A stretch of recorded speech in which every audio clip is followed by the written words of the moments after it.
Xbox One has fucking nothing. It really doesn't. It's got like the exclusives that were for launch, like Rise, Son of Rome, or whatever that shit was.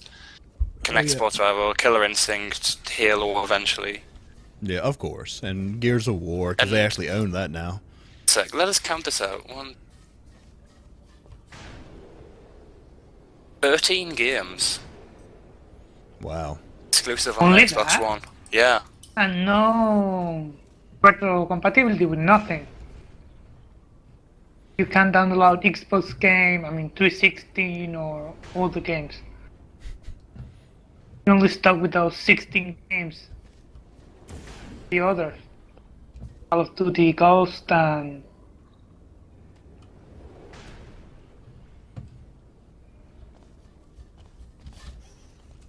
nothing really. Yeah, I mean, and I think that's really what consoles need to focus on. I mean, with PC, we get brand new games, whether they be indie or AAA or whatever, daily almost. I mean, there are so many indie devs out there that even if you're just getting a game that you play for an hour or a day or a weekend or something like that, that's still worth my $5 in that situation or however much it costs. I think consoles are trying to focus too much on some of the more high-end games with the best graphics and the best this, that, whatever. I don't know. Yeah, you have indie people doing shit like Hard Reset. Did you see that game? Power Reset? Which one's that one? Hard Reset is a first-person shooter. Oh, Hard Indie that Reset, looks yeah. gorgeous. Yeah. I own that, but That's I still an haven't played indie it. game. I haven't played. I bought it. Never played it. But yeah. Well, talking about beautiful indie games, I mean, look at Trine. I mean, Trine is an amazing-looking game. That's one thing I hadn't thought about. We can get 3-player co-op on Trine 2. I actually have only played like a few minutes of Trine 2. I never played it. I haven't. If you want to do it later. Oh, we should. Right, can I just interrupt and say, I've just counted the number of PS4 exclusives. Do you know how many they are? How many? 53. Really? And that's Yeah. you said They're not all PS4 or out. PS3? That's PS4. Really? Not all of them out this year. And there's a couple that are just console exclusive now, going to be on PC and stuff. But 53 games. Yeah, but that's a lot of indie games that are going to be exclusive for half a year of it with them. Isn't it? That's enough, though. That's the thing. Like, people are just going to see all these amazing games going to PS4 and look at Xbox and just say, all right, there's some from like a year ago on here. PS4's had for ages, and that's about it, you know?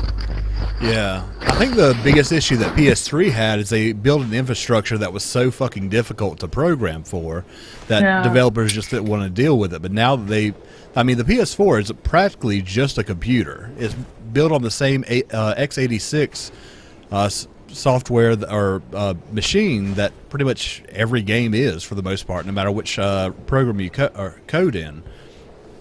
So yeah, I see that a lot more people jumping over to Sony because, yeah, Microsoft does seem very interested in making this a multimedia device more so than a gaming device, to where Sony's main focus still seems to be on games more so than streaming or... It's the opposite of the last gen.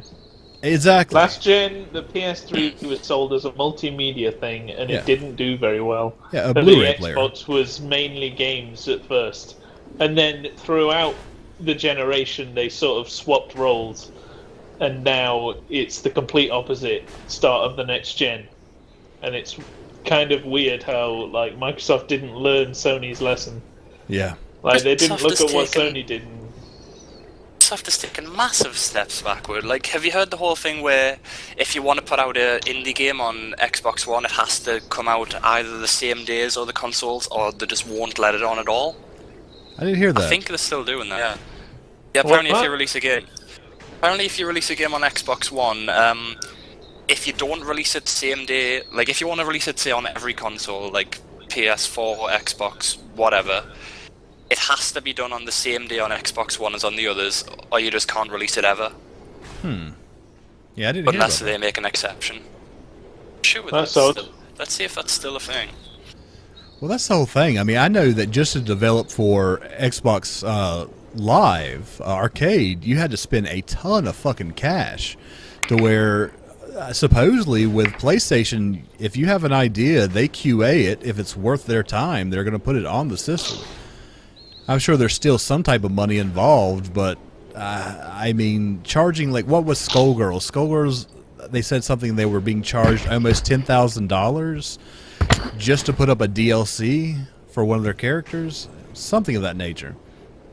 And it's then a big thing with the whole thing, wasn't it? Like they couldn't patch the game because Microsoft wanted to that charge like happened with- $10,000 yeah, that's just fucking ridiculous. for a fucking patch that fixed the game. It happened the same with Fest. Oh yeah, that, and I mean, of course, Team Meat hasn't been quiet at all about their run-ins with Microsoft in general, and how they kind of got fucked in that situation. I mean, yeah, I don't get me wrong, I don't want to see any console do poorly, but I mean, if they're doing it to themselves, then I mean, fuck them. You're gonna have to learn. Maybe it'll take them 2 years to finally jump on the right bandwagon. But yeah, I mean, Microsoft obviously needs some new IP, because I mean, I think Halos are only going to sell for so long. Same thing with Gears of War and anything else that they have. And this Destiny coming up, I don't really give a shit about it, because it's just essentially a different type of Halo, is what it seems like, with more players online. And I mean, obviously, I'm not a huge fan of first-person shooters in the first place, so it doesn't really, it's not my type of game anyways. But so yeah, I mean, that's the only thing I'm thinking of. Watch Dogs, I'm hearing a lot of negative things on people who've actually had their hands on it, which that was one of the biggest hype games pretty much in last year's E3, I believe. And just, I mean, everything from the low-res screenshots and gameplay videos to it being buggy as all shit is what just keeps getting postponed. I mean, that's something kind of important. I mean, so many people are so worried about rushing a game out to existence. I mean, maybe they should take a page from Valve. Maybe Half-Life 3 isn't out now for a good reason. And I'm fine with that, because when I play Half-Life 3, I want it to be fucking as amazing as the other ones. It will not live to the expectations. Won't be. Well, it's not going to be another Duke Nukem Forever. I'm pretty sure we can all agree on that. It's not going to come out and just be total utter shit. But yeah, I mean, all of us have a high expectation of Valve in general, and especially for the Half-Life series. So, with that being said, yeah, it's gonna be hard for them to produce something that's gonna blow everybody away, but I'm pretty sure it's gonna be pretty fucking good. So yeah, I mean, that's the whole thing. That's why I have put so much time and effort into PC gaming, is because ultimately it might take a while, but eventually what we're all going to be playing on is some sort of PC. Whether it's branded with a certain type of logo or called something silly, I mean, there's no sense in not making just a direct, high-powered PC to run your games.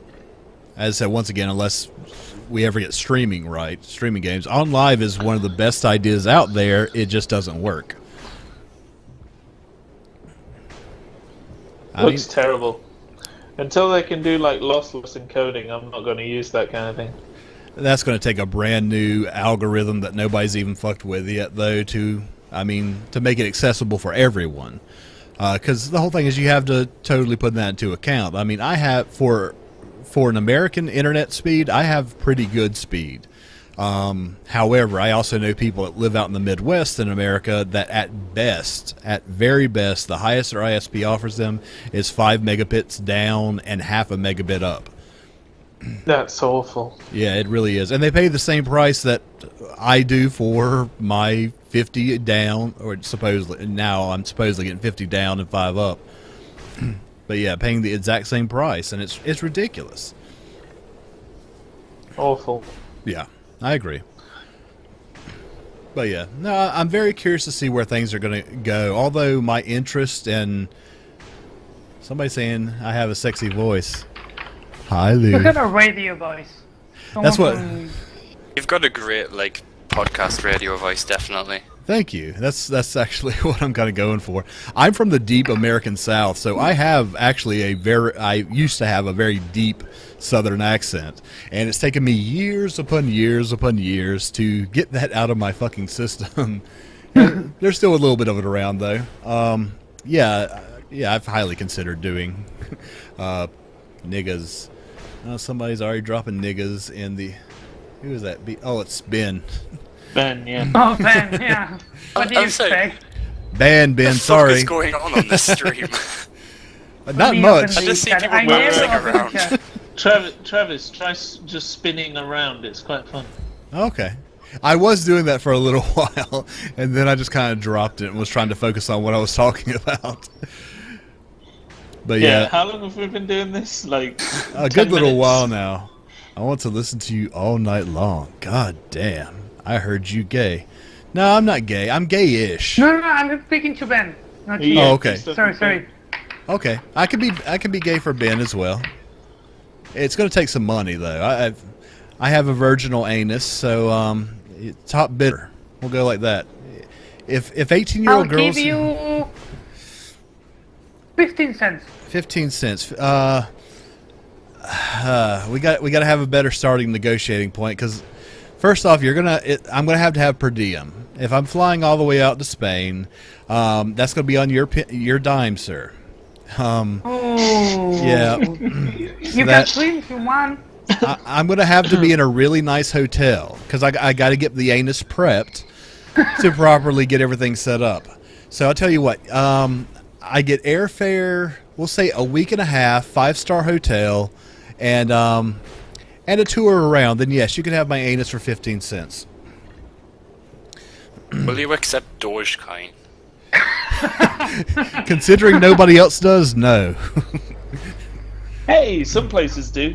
Yeah, I know. It's true. I have an account over there. Let me see if I have any. I got about 6,000. Oh. I can't I wait think till they like go a at year's time when Bitcoin. we're laughing about this and it turns out you're worth like 14 million quid. Yeah. Actually, I had like 3 bitcoins. That was 3,000 euros. Back in the At day, one point. the only reason to get bitcoins was just to go buy drugs online. So I never really got Yeah. into it. And I think the majority of those sites have been closed down anyway, so or their encryption you is can- so fucking you can do thick. it. Yeah, when I can first do heard it. about it, I just thought, oh, that's not gonna last long. But then I guess I was wrong. I should have got into it when I had the chance. Yeah. Yeah, I just feel so bad for losing those 3 bitcoins. Because yeah. every time I remember that, I feel like, fuck me. Fuck me. Lost if you- 3,000 euros. Yeah. I'm still Well, not convinced by Bitcoin. I'm like a fucking Luddite, but I can see, weirdly, I can see Dogecoin doing well just because it's not stuck with, one, the stigma of the whole drug thing for the first half of its life, 2, all of the sort of investors who are just holding money in it and aren't actually the contributing to the economy in it, Yeah. which I think Yeah, ultimately the whole probably point of will kill it. Dogecoin is to use it. Yeah, Well, that's That's just the it. thing. I can imagine it doing so much better just because of that, you know? Actually, people use it a lot on Reddit to donate to charities and shit like that. Yep. That's gonna make Dogecoin work It's, long Did you term. see the Jamaican bobsled team thing Yeah. for the Winter Olympics? Where they sent them to the, the uh, Olympics back. with Dogecoin. the Indian luge team, was it? Really? Yep. There was a guy on Reddit who like used like 50,000 Dogecoin to just buy a load of pizzas for a no, it was for a home like a a soup kitchen type place. Okay, that's cool. It's a And then, place accepts and then he Dogecoin. raised more Dogecoin off the Reddit community, and I think he got like 1 million or 1.5 million or something. Nice. And then bought more pizzas for the soup kitchen. It was pretty cool.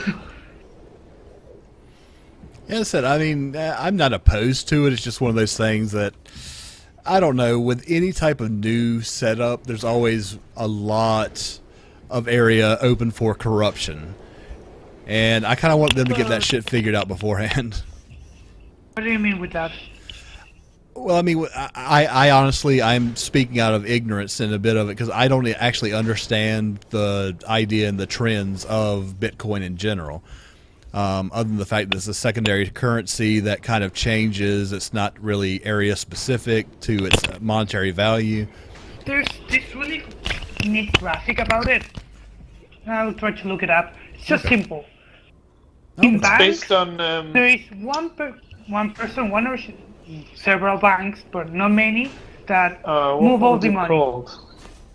Just It was based how many on big banks? 2-3 banks have that power. something. What was it called? Something cash, like eCash or something, which was originally an idea whereby if you were sending an email, you would get the computer to do a little bit of work, and then the person receiving the email would like. Is it the person receiving the email or part of the sending process or something? It's the sending would process. like verify the work that was done. So this was so that spamming would become sort of less viable financially because you'd be spending money on this work. Like, it wouldn't cost you much more if you were just sending like just an average email user. But if you were sending mass emails, your computer would be doing this extra work like so much that it would just cost you extra in power. So mass spamming just wouldn't be viable anymore. But that I don't think that caught on in the end. But that's what Bitcoin is based on, and that's the value that it has. Is the work that is verified.